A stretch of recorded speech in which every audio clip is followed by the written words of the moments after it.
Welcome to Go Find Out, the Career Switch podcast. I'm Jennifer Russell, author, career coach, and speaker, bringing you actionable ideas from knowledgeable guests on how to successfully kick your fears to the curb to go after your career goals. You can find more episodes by visiting gofindoutpodcast.com. Enjoy the show and go find out. Welcome back to Go Find Out, the Career Switch podcast. I'm your host, Jennifer Russell, and this is episode number 68.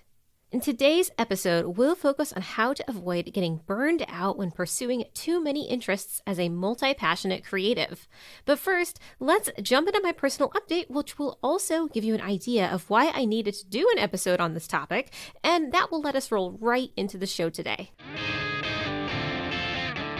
So one of the reasons that I'm talking about avoiding burnout as a multi-passionate creative is that this is something I struggle with on an on-again, off-again basis. For me, this burnout tends to pick up and become a larger issue right around the end of the year when I feel like I didn't accomplish enough, and then I have a flurry of activity at the first of the year where I feel like I need to get everything done at once, all at the same time. In other words, I basically spent this last January flailing around and learning new things, barely writing, taking certificate courses, second-guessing my career goals, and asking myself just what the hell I'm doing. It's sort of like how some people decide one of their resolutions is to lose weight, so they join a gym in January, and then they go on a strict diet and find themselves burned out and doing the workouts and eating the things that they don't love. But for me, it's finding that I'm pursuing career interests or learning new skills just because I feel like I didn't do enough in the past year. Though I set realistic goals for the year, like writing and publishing 3 to 4 books a year, which works for me, or creating a social media following for my business, somehow I always seem to get interested in new topics throughout the course of the year and thereby add more and more goals to my plate until I'm scrambling to complete them all by the end of the year.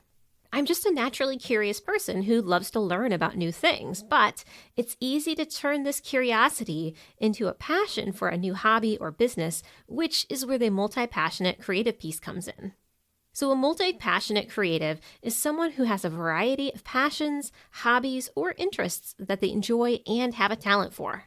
These folks find it easy to pick up new talents or hobbies, and they usually find that they just have a knack for it. Now, I'm not saying that the hobbies that I have are easy, but I tend to pick them up easily if I take courses or, jump on YouTube and learn more about them.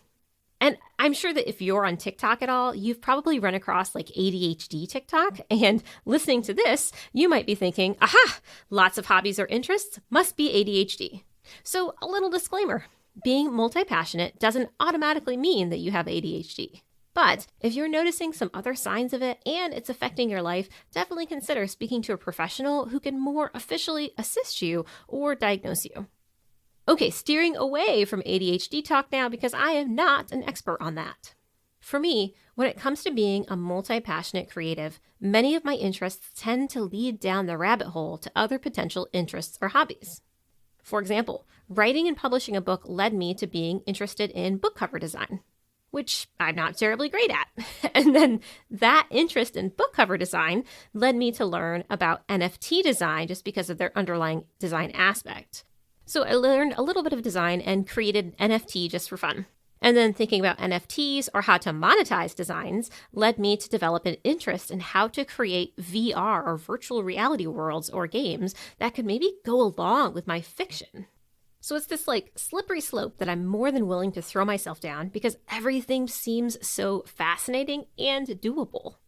Now, part of me attributes the whole everything being doable to being a millennial and being told that I can do anything that I put my mind to.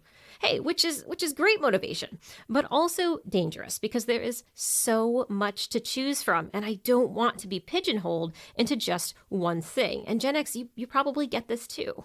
But another part of me realizes that much of this issue, and let's be honest, it can be an issue, comes from not having the self-discipline to say no to a new interest or hobby. So let's talk about how to avoid letting our multi-passionate creative interests lead us to burnout while still allowing ourselves to explore new hobbies. So the first thing is decide what your overall goals are. This could be your goal for the year, or this could be your overall life goals. But if you have set goals that you hope to achieve, it's actually easier to avoid going too far down the rabbit hole and chasing a new talent or hobby. Anytime you start to dive into a new hobby or interest, ask yourself, is this interest taking me closer or further away from my goals? If it's difficult to justify how that new interest brings you closer to your goal, then sideline it for now and come back to it later. And if the new interest takes you closer to your new goal, great. It might be okay to pursue. However, it's also important here to make sure that you're being totally honest with yourself. Is this new thing or this new interest truly taking you closer to your goal or not? For example, you all know that I really enjoy using and making content for TikTok. Now, if my goal this year was simply to write 3 to 4 books a year, then going down the rabbit hole of learning how to create great TikTok content would not bring me closer to my goal. In fact, taking the time to learn this stuff actually takes me further away from that publishing goal because it takes up time that I could be spending writing. But because my other goal is to actually grow my social media following in order to sell more books, then taking the time to understand how the app works and how to grow my following on TikTok is a good interest to pursue.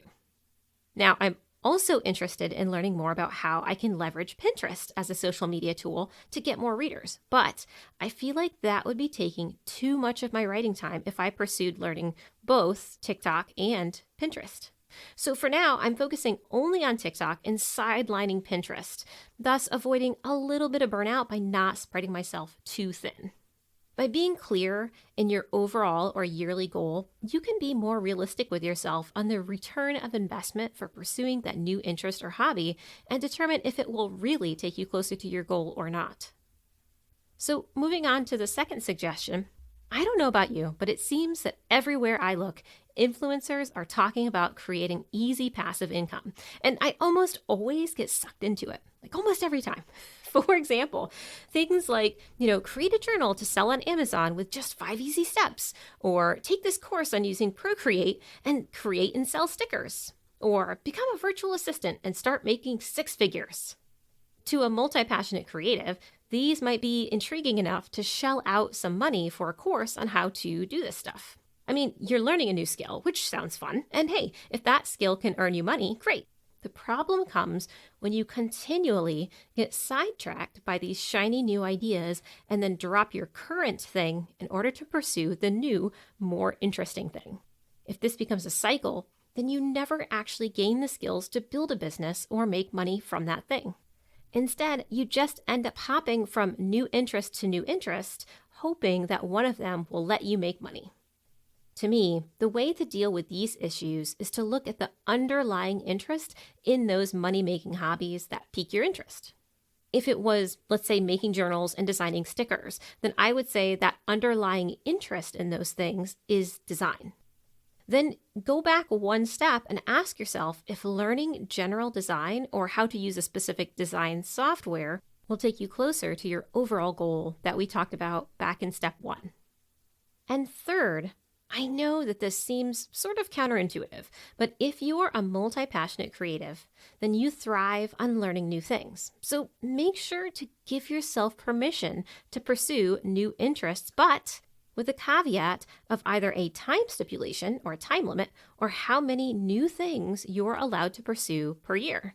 Sometimes allowing ourselves to pursue new interests can really boost our creativity and actually helps us re-engage with our overall goals if that new interest can be tied into them.